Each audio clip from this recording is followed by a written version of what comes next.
Hey, today I have a couple of lists on review for you guys, and this first one is from Jason from Violet Moon Media Wargames. He does mostly painting and unboxing stuff, but I'll link his channel in the description for this. He had a viewer that sort of challenged him to do a high orderized list, and this is going to be it. If I can find it. Where did I put it?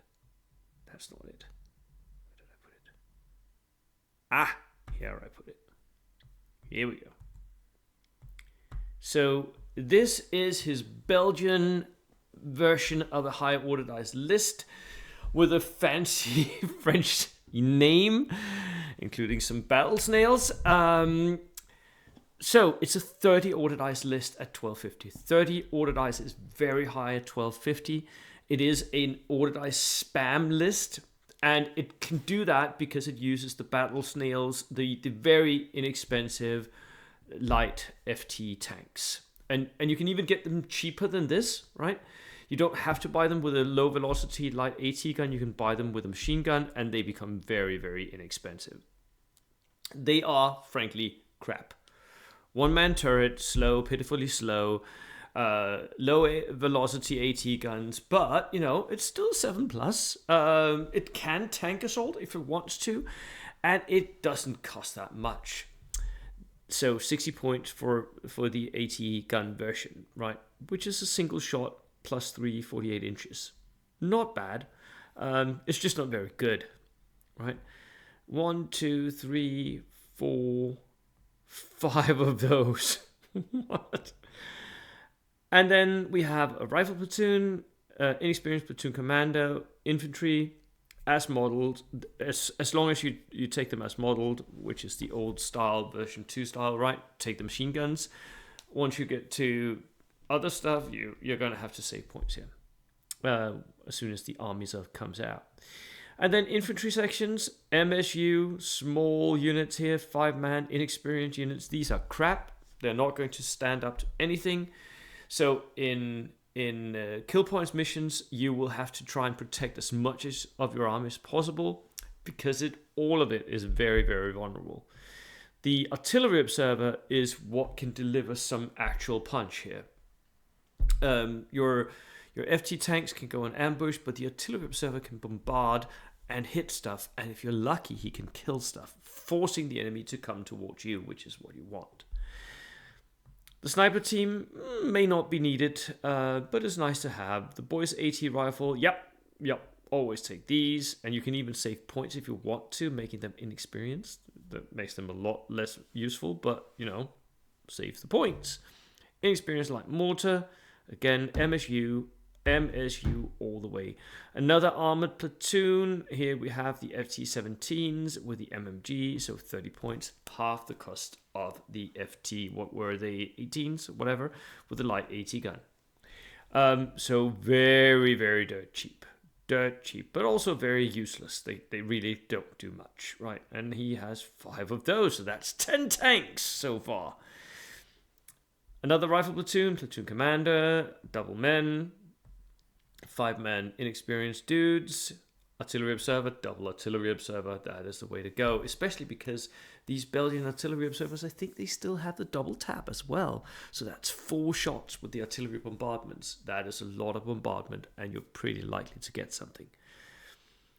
Another sniper, another boys AT rifle, and another light mortar, and another platoon.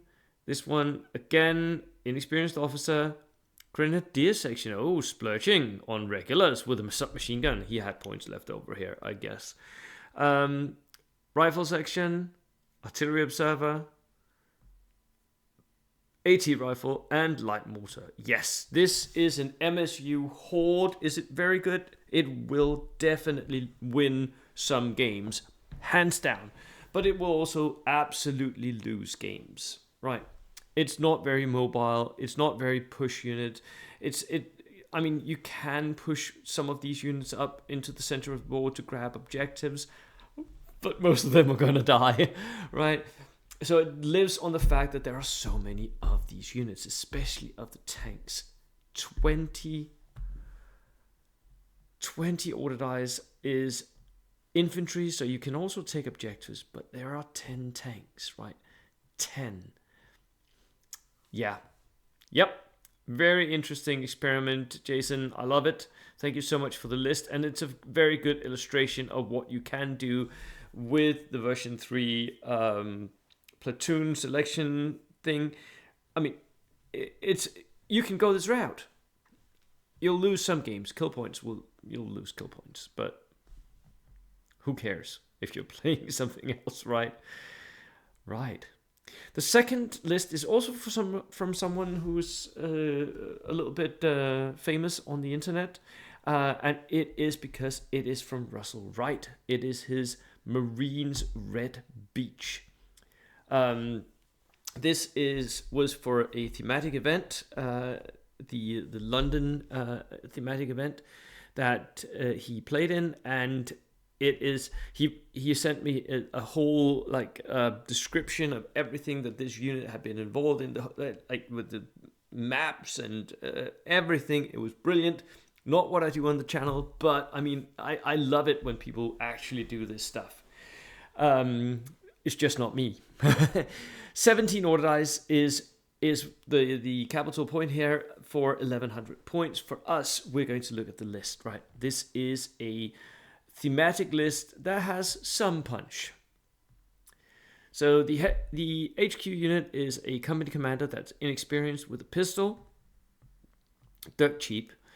Then we have a platoon commander, again pistol, inexperienced, dirt cheap, and then large marine squads. Now, if I read the description, the fluff correctly, the US Marines that landed on this beach, the Red Beach platoon here, the Red Beach Marines, they were all straight from boot camp. So they were all inexperienced dudes, and they got their baptism of fire here. So large units of inexperienced dudes with AT grenades, making them actually kind of dangerous for enemy tanks, because there's 12 of them, right? That means there's a lot of dudes, right? And then there's a 9-man rifle section with just inexperienced, nothing there to see. Again, fairly large units. Whoa, sorry about that. Fairly large units.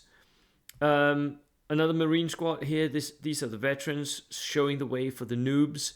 3 submachine guns, an auto BAR, and shotguns as well to get that assault. So this is a good push unit. It's very, very expensive for what it brings, but it is a good push unit. 7-men veterans, right?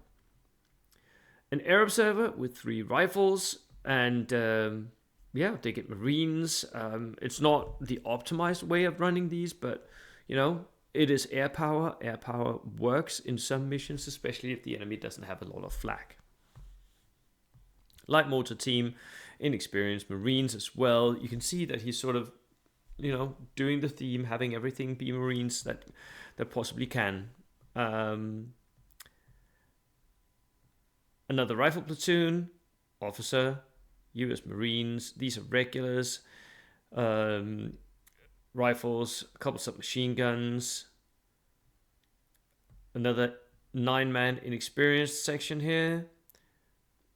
Another this is an artillery observer, not the air observer, and this sort of represents a little bit of the bombardment that the ships delivered for the Marines that were landing. Light mortar team, Marines, and then LVTs. The LVTs, not very good, but they are so thematic. It takes them inexperienced. I mean, and you can put a lot of dudes in them. So the transport capacity is 24. You can have most of your army in a couple of these. And with a couple of pintle-mounted MGs, not bad as such for a 7+. All soft 6. Is it 6+ for an LVT amphibious? It's even worse than I thought. It's crap. But it's very thematic. And then an artillery platoon, again representing those bombardments by the ships. He takes a couple of multi-rocket launchers, makes the Marines 1, 2, and one more LVT to transport everything. Brilliant. Love it. Very thematic. And I like the inclusion of certain powers that can both be very powerful. The multi-rocket launchers are good in this edition. And they sort of work in conjunction with the air power and the bombardment by the artillery barrages. All of that can work together. The artillery barrages can put down some pins, which means that the airplane is more likely to land where it wants to go, and you can pin out the enemy's flak. It all works to illustrate the effect of the ships offshore bombarding the beach ahead of the Marines. I like it. Very, very nice. 2 nice lists today. And yeah, if you want to send me stuff, my email is in the description. See you next time. Cheers.